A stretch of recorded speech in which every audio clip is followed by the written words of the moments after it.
Muy bien, caballero. Si tienen alguna duda, siempre no se olviden de levantar la mano para poder, en este caso, resolver las preguntas. Muy bien, voy a compartir mi pantalla. Estoy, motores Zoom.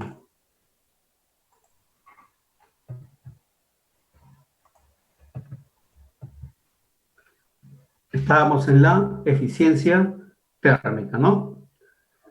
Muy bien, entonces, eficiencia térmica relaciona qué cosa? El calor que produce el motor entre el calor que recibe del combustible. Esa es la eficiencia térmica, ¿ok?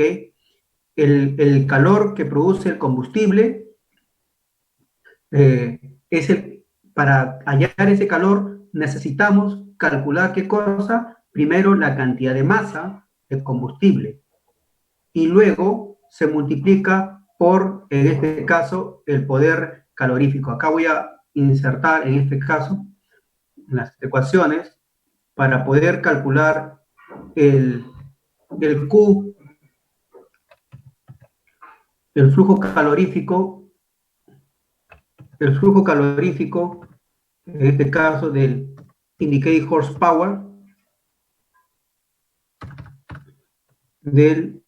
horsepower, aquí es igual, le dije que es 0.707 por la potencia, en este caso por el indicate horsepower. O sea, a la potencia calculada, ya a los caballos de fuerza indicados, lo único que voy a hacer es multiplicarlo por 0.707 y el resultado ya va a estar en BTU por segundo, ¿ok? Ya va a estar en BTU por segundo. Acá voy a colocar entre paréntesis, en British Thermal Unit por segundo. Esa es la unidad. En British Thermal Unit por segundo, ¿ok? Muy bien. Y ahora, para poder calcular el flujo de combustible, voy a insertar otra ecuación.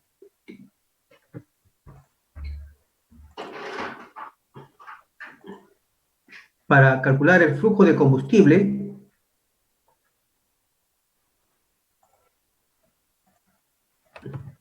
el Q, en este caso, el calor del fuel,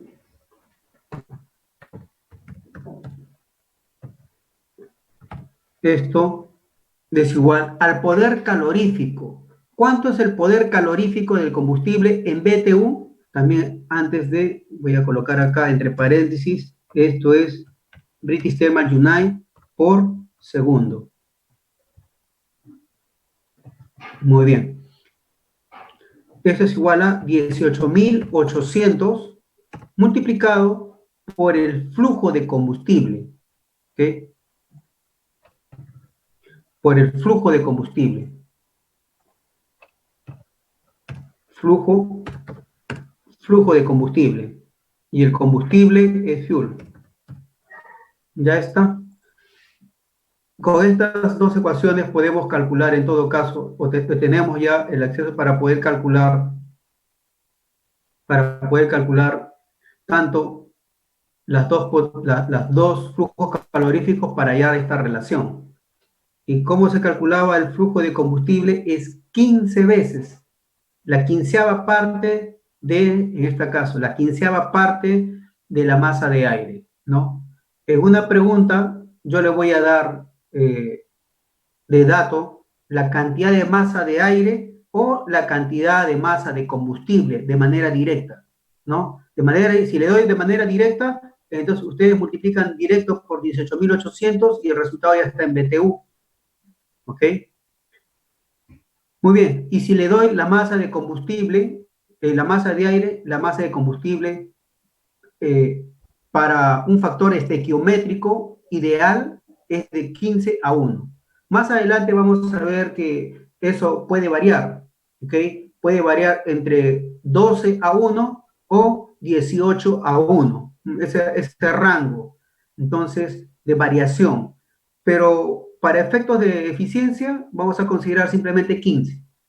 En la realidad, eso varía, puesto que esto hace que la mezcla sea rica o mezcla pobre, ¿ok? El motor puede trabajar con mezcla rica, mezcla pobre o mezcla estequiométrica, que generalmente es llamado 15:1, ¿ok? Sí, caballero Joseph Guamán. A ver, Profesor, diga. ¿eso de qué depende? ¿A que la mezcla sea rica o sea pobre? Bueno, va a depender de dos factores, en principio. Va a depender primero de lo que quiere el piloto. El piloto puede seleccionar mezcla pobre o mezcla rica. Él tiene una maneta de control de mezcla.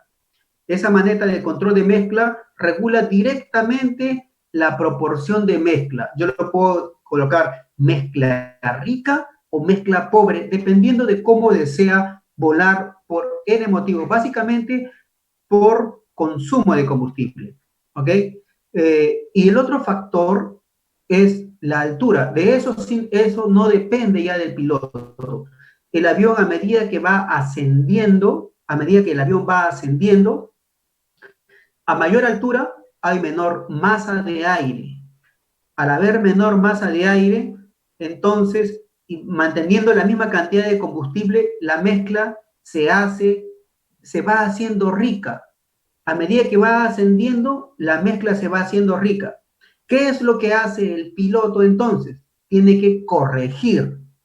Para corregir, él va a seleccionar, como está rica la mezcla, va a tener que seleccionar una menor mezcla. Entonces, él utiliza el control de mezcla para regular y llevarlo a una mezcla estequiométrica. Pero eh, la mezcla se va haciendo rica a medida que el avión va ascendiendo. ¿Ok? ¿Alguna otra pregunta, caballeros? Continuamos. Muy bien, entonces ya tenemos ya claro esto sobre eficiencia térmica y sabemos cómo es que va a venir en el examen también, ¿no? Tengo las ecuaciones con las que puedo trabajar, no son difíciles. Ustedes se acuerdan del superagente, aunque el superagente es 707, pero hay un Boeing 707. Fácilmente la potencia indicada o el calor de la potencia indicada, que es igual al Boeing 707 por la potencia indicada. Ya está. Listo. Y el consumo de combustible, perdón, el calor del combustible liberado es igual a 18.800. Tienen que aprenderse este dato. ¿Por qué? Porque con este dato todos los cálculos en el examen de motor están con este número. 18.800, el poder calorífico del combustible en BTU por libra, que 18.800 BTU por libra. Obviamente ese dato varía dependiendo del combustible específicamente, ¿no?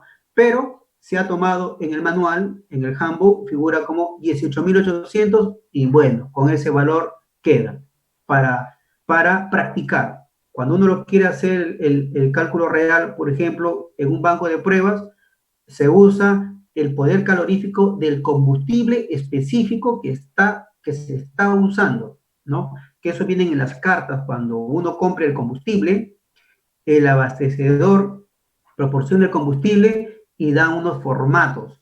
En los formatos viene el formato de la calidad del combustible, la cantidad de agua, la cantidad de azufre, el poder calorífico, la curva del poder calorífico, cómo varía en función de la temperatura. En fin, te da todos los datos que uno necesita para poder hacer el trabajo. ¿Ok? Muy bien. Entonces, aquí está. La cantidad de combustible le decía que para hacerlo de manera ideal, lo dividimos entre 15 la cantidad de aire que ingresa al motor. Nada más que eso. Vamos ahora a la eficiencia mecánica. Esto es mucho más sencillo todavía. Esto es lo más sencillo. La eficiencia mecánica es la relación que existe entre la potencia al freno respecto a la potencia indicada, ¿no? La potencia indicada ya la hemos calculado.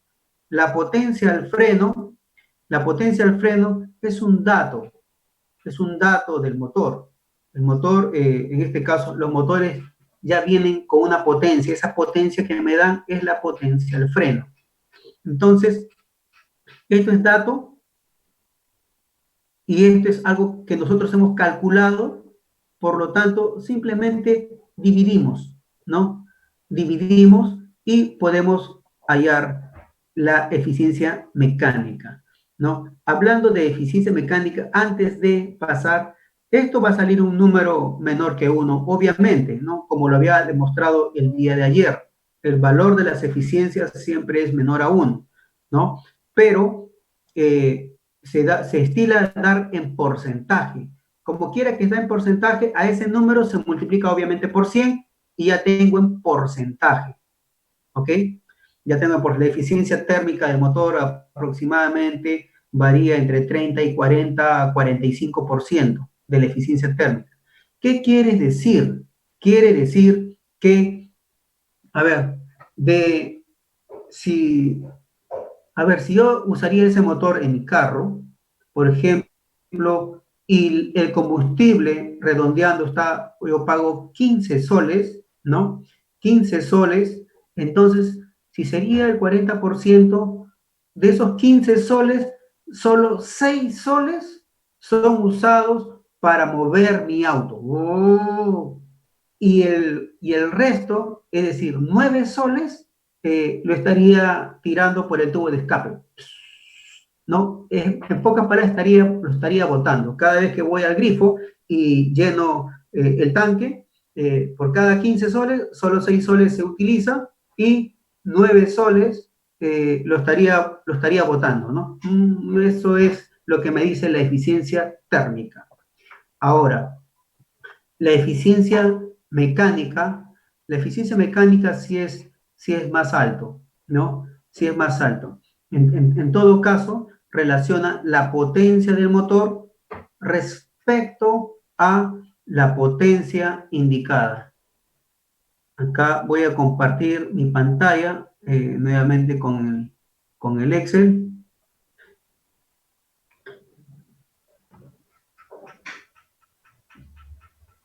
Bien, yo tengo acá, por ejemplo, de potencia, brake horsepower, de 144 acá y el indicate horsepower de 260. Entonces yo acá dividiendo, la eficiencia mecánica es igual al brake horsepower entre el indicate horsepower. Ya está, ahí está el valor, pero ya ese número multiplicado por 100, listo, ya está en la eficiencia, ¿no? ¿Cuánto será la eficiencia? No lo vamos a multiplicar por 100, simplemente lo vamos a poner como un número.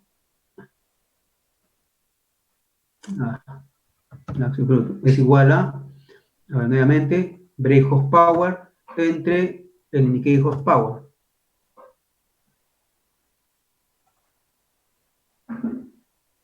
Ok, muy bien. A este lo voy a poner como porcentaje. Listo. Ok. Tiene 55.7%. ¿No? Aproximadamente 60% de eficiencia, ¿no? Este valor varía, puede llegar a 60 hasta 70% de eficiencia.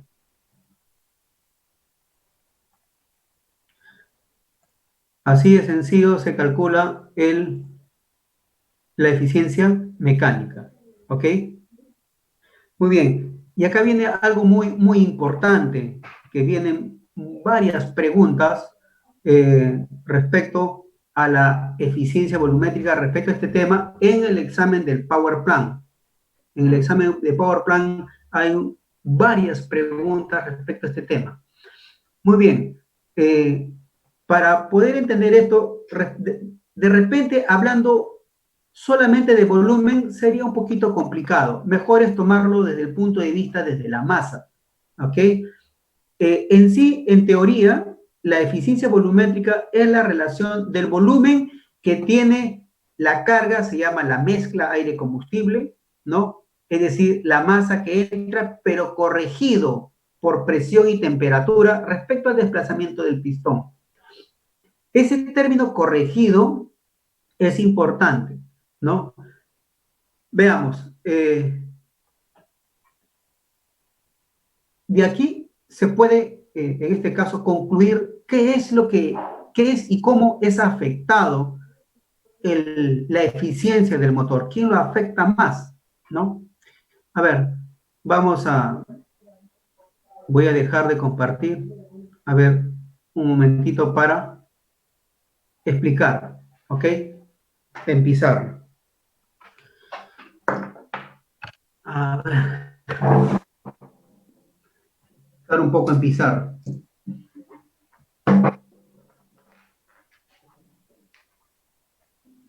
Voy a borrar esto.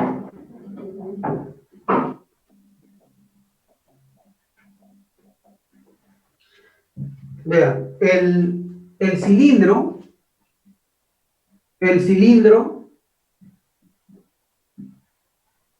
cilindro tiene una cantidad de masa de aire que hay dentro, ¿ok? Una masa de aire. Tiene un volumen, ¿cierto? Entonces, ¿qué relaciona el volumen respecto a la masa? La densidad.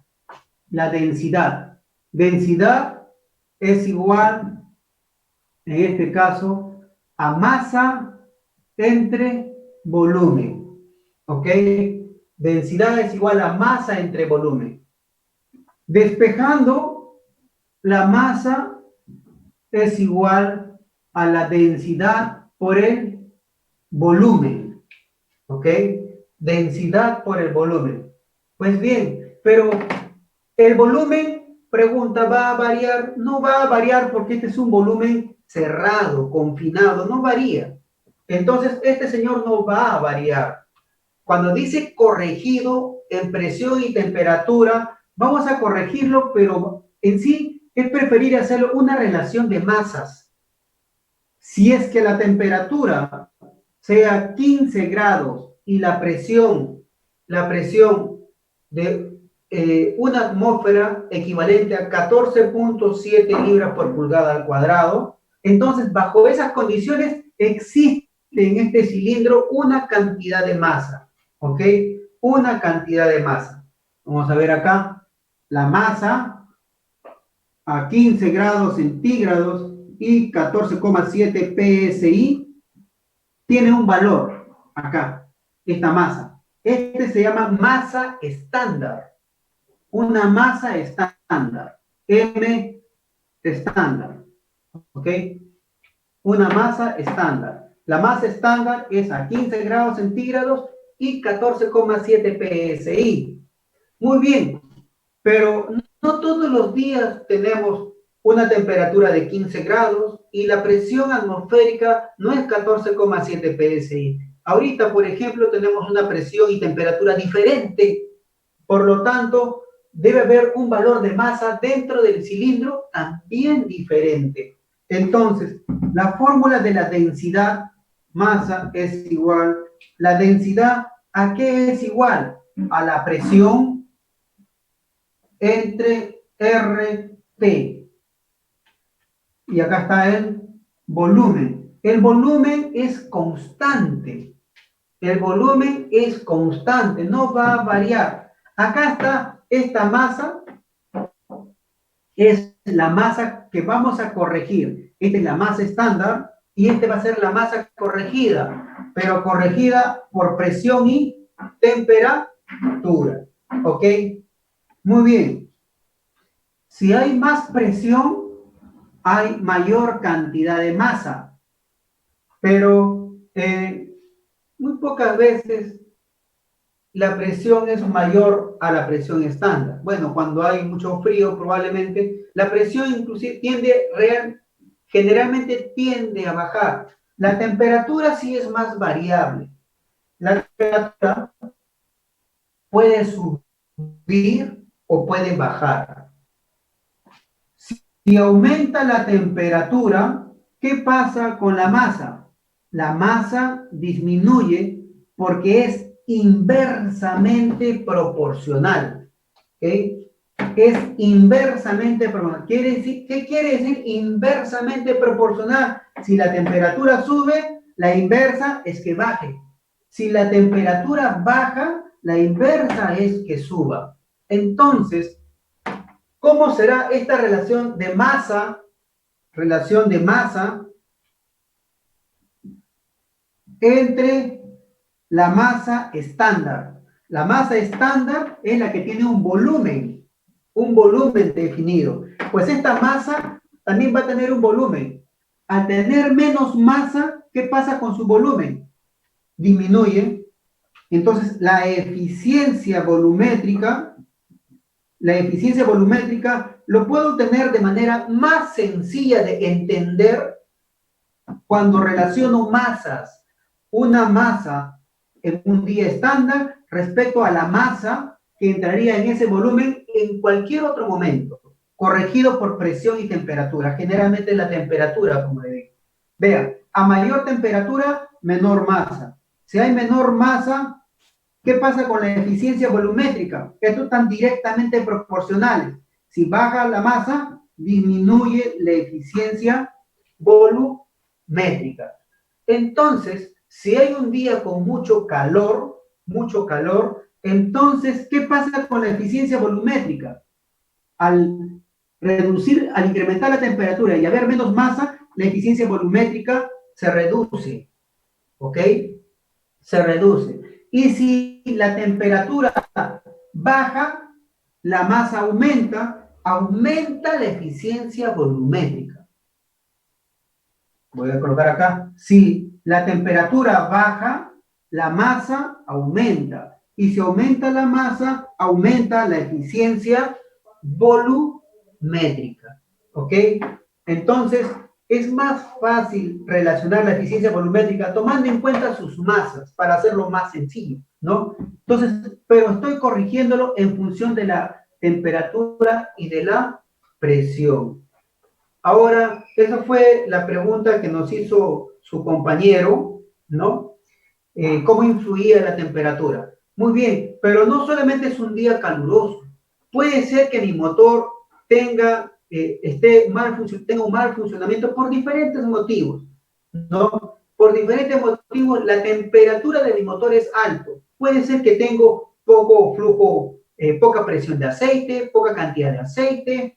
Puede ser también que esté mal reglado el traslape de válvulas. Si está mal reglado el traslape de válvulas, o sea, hay menos ángulo, menos grados de traslape, ¿qué es lo que va a pasar? El motor se va a hacer más caliente.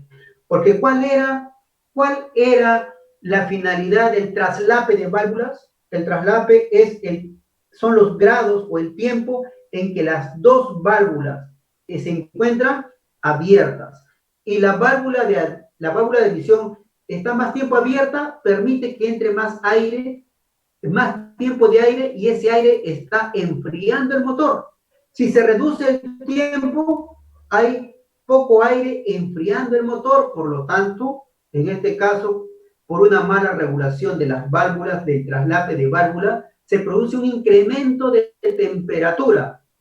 Y si se produce un incremento de temperatura, ¿qué pasa con la masa? La masa cae. Y si la masa cae, cae la eficiencia volumétrica. ¿Qué más? Pero, a ver, otro factor es que entre poca masa de aire al motor. ¿Por qué podría entrar poca masa de aire al motor? Si estos son conductos, pasajes, ¿no? Pasajes, y el aire debe de ingresar libremente, pero a veces cuando hacemos el trabajo mecánico y usamos una palanca, muchas veces golpeamos, dañamos y quiñamos las tuberías. Imagínense que esta tubería esté deformada, así, lo haya quiñado y haya deformado la tubería. Pues al deformar la tubería, ¿qué es lo que he hecho? Ahora he reducido el pasaje de aire. Al reducir el pasaje de aire, este conducto ahora se comporta como un restrictor. Por lo tanto, se reduce la cantidad de masa de aire, la masa de aire que ingresa dentro de este volumen. Al reducirse la masa de aire, ¿qué pasa con la eficiencia volumétrica? Se reduce. ¿Ok? Muy bien. Ya hemos visto incremento de la temperatura del medio ambiente, incremento de la temperatura también de operación del motor, reducción de áreas de entrada al cilindro, y otro factor es la humedad relativa. ¿Qué es la humedad relativa? La humedad relativa es la relación que existe entre la masa de vapor de agua respecto a la masa total de aire, de mezcla aire y agua. Diga, caballero Carvajal, a ver, un momentito. Profe. Ya, diga, caballero. Perdón, no le escucho. Un momentito, disculpe, estoy sin... Ahora sí, caballero, diga.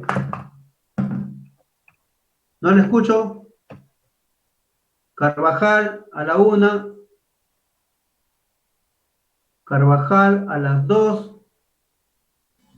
A ver, diga, Carvajal. Levantó la mano.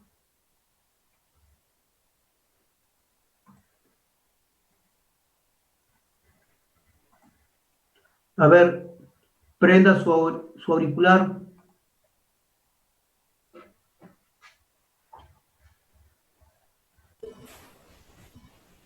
Diga, caballero, diga. A ver, señor. Profe, entonces por eso es que a veces cuando uno pone, por ejemplo, el carro a calentar, empieza a botar agua por el tubo de escape. No, ese es otro lo que bota el agua por el tubo de escape es básicamente un proceso de condensación. Todo gas, cuando se expande en un conducto, se condensa sobre la superficie por donde fluye. Entonces, al condensarse, esas gotas siempre van a ir hacia abajo. Entonces, no tanto es el efecto de la humedad. Tiene que ver, obviamente, pero no es el resultado de la humedad, sino es el resultado del proceso de condensación, de la expansión del gas, dentro de la tubería de escape. ¿Ok? Muy bien. ¿No hay preguntas? Continúo. Le explicaba. Ahora la humedad, ¿no? Entonces, el vapor de agua dice, a mayor humedad relativa, quiere decir hay más vapor de agua. La humedad relativa, la humedad relativa es igual a la masa de vapor de agua, H2O, respecto a la masa de aire seco. Si hay mayor humedad relativa, es porque hay mayor masa de vapor de agua. Ojo, no agua, vapor de agua. Pero el vapor de agua es menos denso que la masa de aire. Por eso el vapor de agua se va hacia abajo o se va hacia arriba. El vapor se va hacia arriba. Por lo tanto, tiene menos densidad. Para un mismo volumen, tiene menos masa. Entonces, al tener menos masa, ¿cómo influye la humedad? Al tener menos masa, para un mismo volumen, por lo tanto, la eficiencia volumétrica también se reduce. Entonces, hay mayor vapor de agua cuando existe una alta humedad relativa, y el vapor tiende a irse hacia arriba, por lo tanto la densidad es menor. Ese vapor ocupa más espacio. Una misma masa ocupa más espacio, más volumen. Y si hay más volumen, por lo tanto, hay menos masa de aire. ¿Y qué es lo que le interesa? La masa de aire. Entonces, ¿cómo afecta la humedad relativa? Un incremento de humedad relativa reduce la eficiencia volumétrica.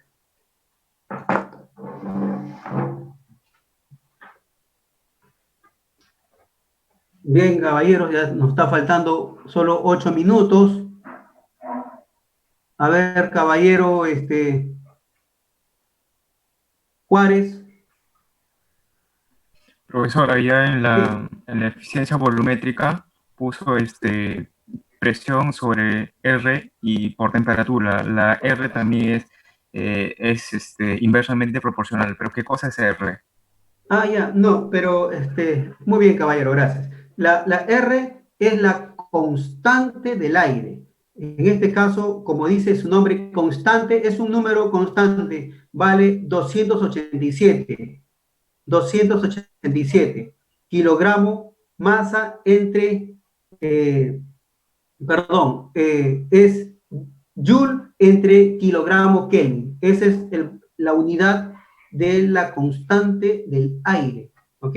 287 Joule por kilogramo Kelvin. Es un número, no varía ese número. Mientras estemos usando aire, ese es el número que se va a obtener, ¿sí?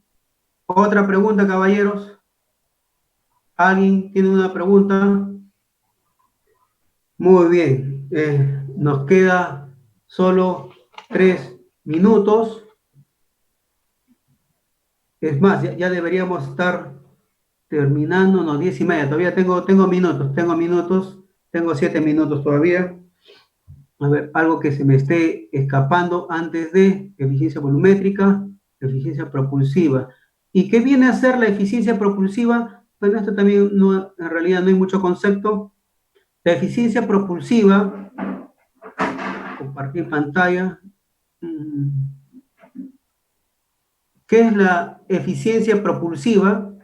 La eficiencia propulsiva es la relación que existe entre la potencia de empuje respecto a la potencia al freno.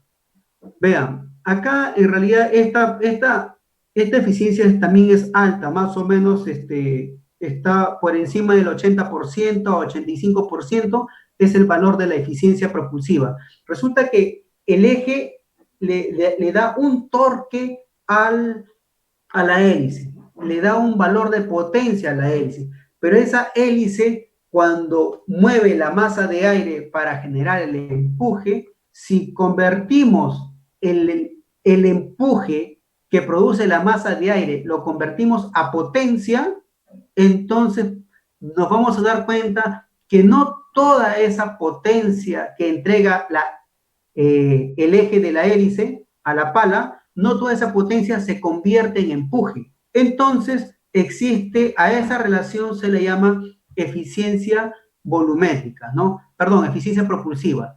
Es la relación que existe entre la potencia producido por el empuje del motor, por el empuje de la hélice, entre la potencia al freno. Bien, esto tiene que ver ya solo con potencia. Nos queda ya 10 minutos. Voy a enviarles el examen, ¿ok?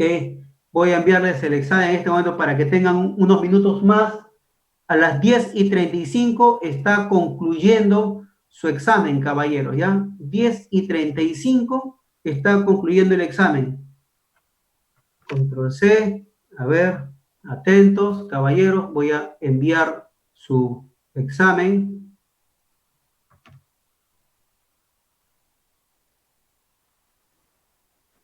Enviando ahí, aceptar. Ok, caballeros, en este momento acabo de enviar su examen. Acabo de enviar su examen y a las 10:35 está concluyendo, ¿sí? Nos vemos el día de mañana. No se olviden que el día viernes, sí, tenemos examen, caballeros.